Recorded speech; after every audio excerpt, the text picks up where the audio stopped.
बिस्मिल्लाहिर्रहमानिर्रहीम। Welcome to toy construction official YouTube channel.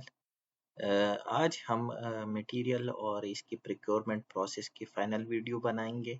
इसके बाद वाली वीडियो में हम एक एक टॉपिक को अलग से डिस्कस करेंगे, जैसे हमारे पास एनएमआर है, एमआर है, वेंडर सिलेक्शन का क्राइटेरिया है, पीओ कैसे बनती है, किन किन चीज़ों का ख्याल रखा जाता है, वेंडर फैसिलिटी के अंदर इंस्पेक्शन की क्या क्या चीज़ें होंगी, प्री इंस्पेक्शन मीटिंग होता क्या है और उसका टेबल ऑफ कंटेंट क्या है, इंस्पेक्शन असाइनमेंट पैकेज के किस टाइम पे बनाया जाता है और उसमें किन चीज़ों को डिस्कस करेंगे। आज की इस प्रेजेंटेशन के अंदर, जो कि एक इम्पॉर्टेंट प्रेजेंटेशन है, पूरी प्रिक्योरमेंट प्रोसेस को समराइज करेंगे कि procurement process from the start to the end किन किन मराहिल से गुजरता है और कौन कौन सी रिक्वायरमेंट जो है वो फुलफिल किए जाती है। इस प्रिक्योरमेंट प्रोसेस के अंदर हम स्पेसिफिकली बात करेंगे हमारे पास जो इंस्पेक्टेबल मटेरियल है उनकी क्या रिक्वायरमेंट है और वो किन किन मराहिल से होता हुआ हमारे पास साइट पे डिलीवर होता है। तो अभी हम शुरू करेंगे इंशाल्लाह, इसमें डिटेल में हम चीज़ों को डिस्कस करेंगे। इस प्रोसेस को समझने से पहले आपको पहली वीडियो देखना बहुत ज़रूरी है, ताकि आपको इनके सीक्वेंस और स्टेप्स जो है वो प्रॉपरली समझ में आ जाए। प्रिक्योरमेंट प्रोसेस के अंदर कॉन्ट्रैक्टर या क्लाइंट जो है वो मटेरियल रिक्वेस्ट करता है, फिर प्रिक्योरमेंट प्रोसेस शुरू हो जाता है उस मटेरियल के ऊपर, और जब प्रिक्योरमेंट प्रोसेस अपने रिक्वायरमेंट को फुलफिल करता है तो वो मटेरियल रिलीज हो जाता है साइट के ऊपर इस्तेमाल होने के लिए या साइट फैसिलिटी के लिए। अब प्रिक्योरमेंट प्रोसेस में यानी मटेरियल जब हम इवोल्यूएट करते हैं या कैलकुलेट करते हैं या बिल ऑफ क्वांटिटीज बनाते हैं, तो उसकी स्पेसिफिकेशन, ड्राइंग, डेटा शीट वगैरह से उसको हम निकाल लेते हैं कि यहाँ ये मटेरियल जो है ये हमें रिक्वायर्ड है।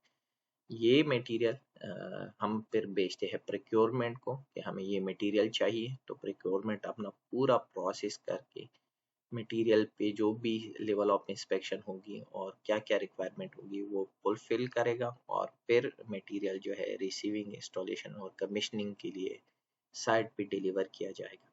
इस प्रोसेस के अंदर हमने इंश्योर कर देना है, या जो पार्टीज इन्वॉल्व रहती है वो इंश्योर करती है कि मटेरियल जो है वो करेक्ट मटेरियल है और फैब्रिकेटेड भी करेक्ट मटेरियल हुआ है। मटेरियल जो डिलीवर हो रहा है वो फंक्शनल है, यानी वो प्रॉपरली काम कर रहे हैं, उसके जितने टेस्ट रिक्वायर्ड थे वो हो गए।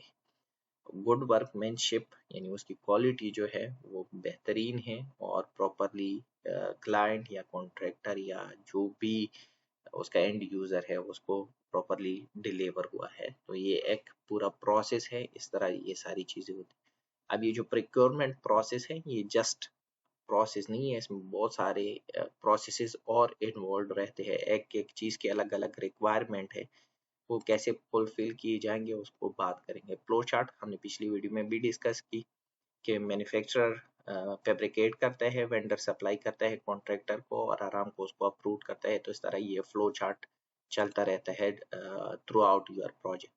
अब ये प्रिक्योरमेंट मेथडोलॉजी है, इस स्लाइड से आपको पूरी चीज समझ आ जाएगी। इंस्पेक्टेबल मटेरियल के सबसे पहले हम क्या करते हैं, मटेरियल रिक्विजिशन डालते हैं। जब हम मटेरियल रिक्विजिशन डालते हैं तो रिक्वेस्ट फॉर कोटेशन होती है, 2 3 4 वेंडर्स को हम कोटेशन देते हैं कि ये हमें मटेरियल रिक्वायर्ड है, इसकी आप कोटेशन हमें सबमिट कर दें। यहाँ पे 2 कोटेशन हमने लिखे हैं, लेकिन मैंने सुना है कि शेड्यूल जीओ में मिनिमम 3 वेंडर जो है उनकी तरफ से कोटेशन रिक्वायर्ड होती है। वो कोटेशन इससे ज्यादा भी पॉसिबल है, 5 6 भी कर सकते हैं, लेकिन मिनिमम 3 कोटेशन जो है आपको लेने हैं अपने वेंडर से। फिर जब वो आपको कोटेशन मिलती है तो उनकी टेक्निकल बिड इवोल्यूएशन या टेक्निकल इवोल्यूएशन होती है कि इनमें से हम किस कोटेशन के साथ जाएंगे या हमारा जो बिड है वो किसको अवॉर्ड होगा, तो वो सिलेक्शन हो जाएगी। जब ये सारी चीजें हम इवोल्युएट करेंगे, कोटेशन में प्राइसेस को देखेंगे, उनकी क्वालिटी की रिक्वायरमेंट को देखेंगे, मटेरियल की प्रॉपर्टीज को इवोल्युएट करेंगे, तो वेंडर सिलेक्शन पे बात चली जाएगी कि हम किस वेंडर से अपना मटेरियल जो है वो परचेज करने जा रहे हैं।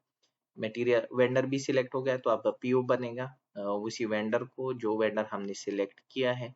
जब पीओ उस वेंडर को मिलेगा तो उस पे बाकी जो हमने पिछली वीडियो में भी बात की वो सारी चीजें अगर फुलफिल हो रही है तो वो फैब्रिकेशन स्टार्ट करेगा।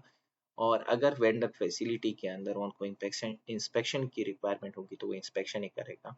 और जब मटेरियल प्रॉपरली फैब्रिकेट होकर फाइनल पोजीशन पे आएगा तो वो शिपमेंट टू क्लाइंट या शिपमेंट टू कॉन्ट्रैक्टर जो भी एंड यूजर होगा उसको शिप करेगा। यहाँ पे 3-4 शॉर्ट टर्म यूज हुए हैं, जैसे एमआर मटेरियल रिक्विजिशन है, R F Q request for quotation है, और पीओ आपका परचेज ऑर्डर है। तो ये सारा प्रोसेस है। इसी प्रोसेस के अंदर हमारा मटेरियल जो है वो प्रिक्योरमेंट से गुजर के हमारे पास आता है।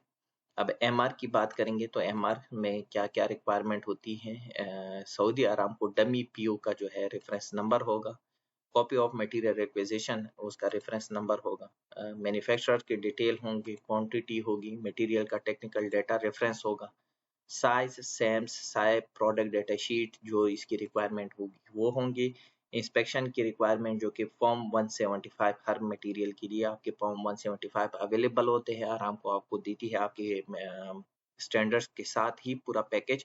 तो उसमें आप देखेंगे कि जो भी मटेरियल है उसमें 175 फॉर्म है उसकी क्या क्या रिक्वायरमेंट है। फिर आपकी नॉन मटेरियल रिक्वायरमेंट जो है उनके रेफरेंस होंगे कि कौन सा यूज हो रहा है।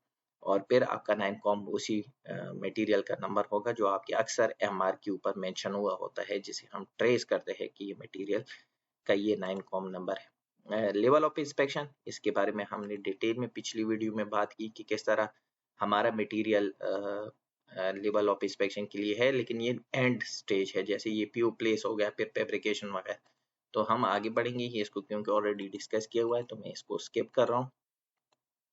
अब आते हैं वेंडर सिलेक्शन प्रोसेस के अंदर।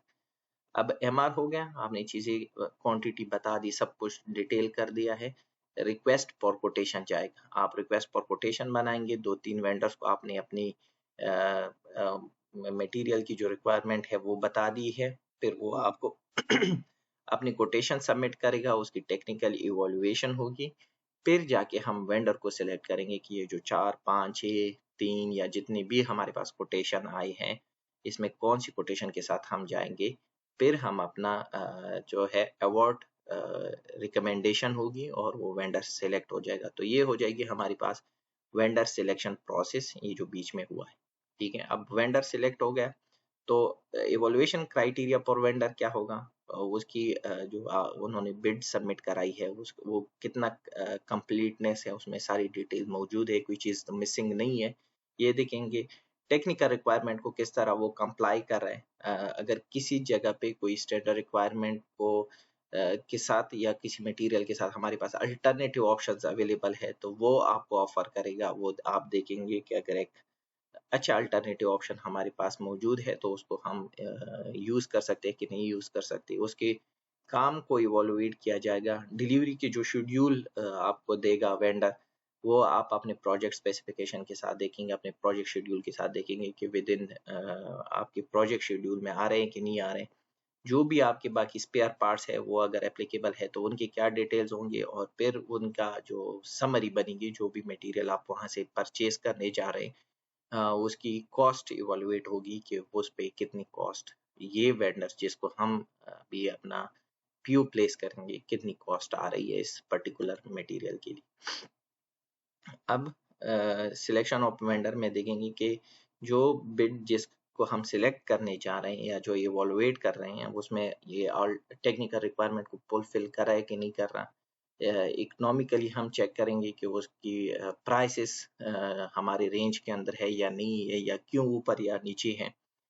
डिलीवरी डेट्स जो शेड्यूल की बात की थी कि जो हमारी शेड्यूल के साथ मैच कर रहा हो तो उसमें हमें ये मटेरियल डिलीवर भी करेगा कि नहीं करेगा।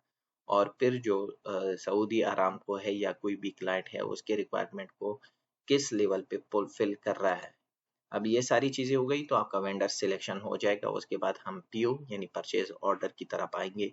हम अब अपने परचेज ऑर्डर बनाएंगे तो पीओ में जो रिक्वायरमेंट या जो डिटेल मेंशन होगी, एक तो पीओ का नंबर होगा, एमआर जो हमने पहले बनाया था एमआर होगा, मटेरियल जो होगी उसका डेटा शीट होगा, टेक्निकल स्पेसिफिकेशन जो साइज सैम्स आपके साइप वगैरह में मेंशन होते हैं या उसकी डेटा शीट में मेंशन होते हैं वो क्या होंगे, सऊदी अरामको स्टैंडर्ड अटैच होंगे जो उस पर एप्लीकेबल है, फॉर्म 175 लगाएंगे और एनएमआर की जो रिक्वायरमेंट होगी ये सारे डिटेल हमारे पीओ के अंदर होंगे और पीओ हमारे पास हर मटेरियल जो हम साइट पे रिसीव करते हैं उसके साथ अटैच रहता है। अब ये प्रोसेस के ऊपर तो हमने बात की। अब पीओ भी प्लेस हो गया तो हम पीओ प्लेस करेंगे उसी वेंडर को जिसकी हमने सिलेक्शन की थी। अब वो क्या करेगा, फैब्रिकेशन स्टार्ट करेगा। अब फैब्रिकेशन के टाइम पे अरामको मॉनिटर करेगा, कॉन्ट्रैक्टर के इंस्पेक्टर भी मॉनिटर करेंगे और जो मैन्युफैक्चरर होगा उसकी फैसिलिटी के अंदर जो क्यूए क्यूसी होंगे वो भी चीज़ों को देखेंगे। अब यहाँ पे लेवल ऑफ इंस्पेक्शन इन्वॉल्व हो जाएगा कि हमें प्री इंस्पेक्शन मीटिंग की रिक्वायरमेंट्स है या नहीं है और फाइनल इंस्पेक्शन में हम किन किन चीज़ों को देख के मटेरियल को रिलीज करेंगे ये तो हमने ऑलरेडी डिस्कस किया हुआ था। अब फाइनल में हमारे पास इंस्पेक्शन रिपोर्ट होगी जिसमें लिस्ट ऑफ अटेंडेंस होगा, लिस्ट ऑफ मटेरियल की इंस्पेक्शन होंगे, डॉक्यूमेंट जो भी यूज हुए हैं ड्यूरिंग फैब्रिकेशन वो क्या होंगे, स्कोप ऑफ इंस्पेक्शन क्या होगा, यानी मतलब कौन कौन सी चीज़ें हमारी उस वक्त डिसाइडेड थी कि ये चीज़ें हमें अपने मटेरियल में रिक्वायर्ड है या इक्विपमेंट में। इक्विपमेंट इंस्ट्रूमेंट जो यूज होंगे उसके रिपोर्ट्स होंगे, इंस्पेक्शन डिटेल होंगे, कंप्लायंस टू पीओ है, विजुअल इंस्पेक्शन है, प्रेशर टेस्ट अगर रिक्वायर्ड है तो हुए है कि नहीं हुए, फंक्शनल टेस्ट अगर रिक्वायर्ड है या स्पेशल कोई इंस्पेक्शन रिक्वायरमेंट थी वो फुलफिल की गई है कि नहीं है। पंच आइटम जिस तरह हम अपने प्रोजेक्ट के अंदर या जब हम कंस्ट्रक्शन फेज के अंदर कुछ चीज़ें मिसिंग होती है या रह चुकी होती है उसको पंच आइटम के तौर पे लेते हैं, इसी तरह प्रिक्योरमेंट से भी जब मटेरियल आती है तो उसमें एंड पे जो छोटे मोटी चीज़ें आ रही होती है उसको पंच आइटम कंसिडर करते हैं, वो कंप्लीट है कि नहीं है। नॉन कन्फर्मिटी या जो INCR या NCR वगैरह वहाँ पे आए थे उनको कंप्लीट किया गया है, सारे क्लोज है या नहीं है। अब सारे क्लोज है तो सारी अटैचमेंट आपको लगा के आपको एक फाइनल इंस्पेक्शन रिपोर्ट दे देंगे। अब यहाँ पे ये सारी चीजें हो गई, मटेरियल रेडी हो गया, अब रिलीज फॉर शिपमेंट जो है मटेरियल रेडी है और क्लाइंट को रिलीज होगा। इंस्पेक्शन असाइनमेंट पैकेज आज फिर रह गया है, इसमें हमने डिस्कशन नहीं किया और इसी तरह इंस्पेक्शन डिस्पोजिशन रिपोर्ट या जो रिलीज रिपोर्ट है इसके बारे में नेक्स्ट अपकमिंग वीडियो में डिटेल पे फिर डिस्कस करेंगे और इसमें कौन कौन सी टेबल ऑफ कंटेंट्स है सॉरी कौन कौन सी चीजें इन्वॉल्व रहती हैं और IDR का जो डेटा है उसमें क्या क्या होगा उसके बारे में अलग से बात करेंगे। तो ये एक पूरा प्रिक्योरमेंट प्रोसेस समझाने की कोशिश की हमने। इंशाल्लाह आप लोगों को अभी प्रिक्योरमेंट प्रोसेस उसकी डॉक्यूमेंटेशन की रिक्वायरमेंट स्टेप बाय स्टेप किस तरह एक मटेरियल इंजीनियरिंग डिपार्टमेंट से जाता है प्रिक्योरमेंट डिपार्टमेंट पे, प्रिक्योरमेंट डिपार्टमेंट अपना पूरा प्रोसेस इस पे इम्प्लीमेंट करके साइट के लिए मटेरियल को डिलीवर करता है। आपको समझ आ गई होगी, कोई चीज़ मिस इंटरप्रेट हुई है, कहीं पे हमने मिस्टेक किया है, कोई चीज़ हमसे मिसिंग है, आप लोग कमेंट सेक्शन में पूछ सकते हैं ताकि बाकी लोग भी इसे हेल्प ले सके। आगे की वीडियो में हम अलग अलग से जैसे NMR ड्राइंग्स है, जैसे हमारे पास प्री इंस्पेक्शन मीटिंग है, जैसे इंस्पेक्शन असाइनमेंट पैकेज है, ये हमारे को कौन से स्टैंडर्ड रिकमेंड करते हैं कि ये होनी चाहिए, इसकी रिक्वायरमेंट किन किन जगहों पे होगी, NOL है नॉन ऑब्जेक्शन लेटर कब इशू होता है, तो इन पे अलग से हम बात करेंगे। इंशाल्लाह वीडियो देखने का बहुत बहुत शुक्रिया। अल्लाह आप लोगों का हामी व नासिर।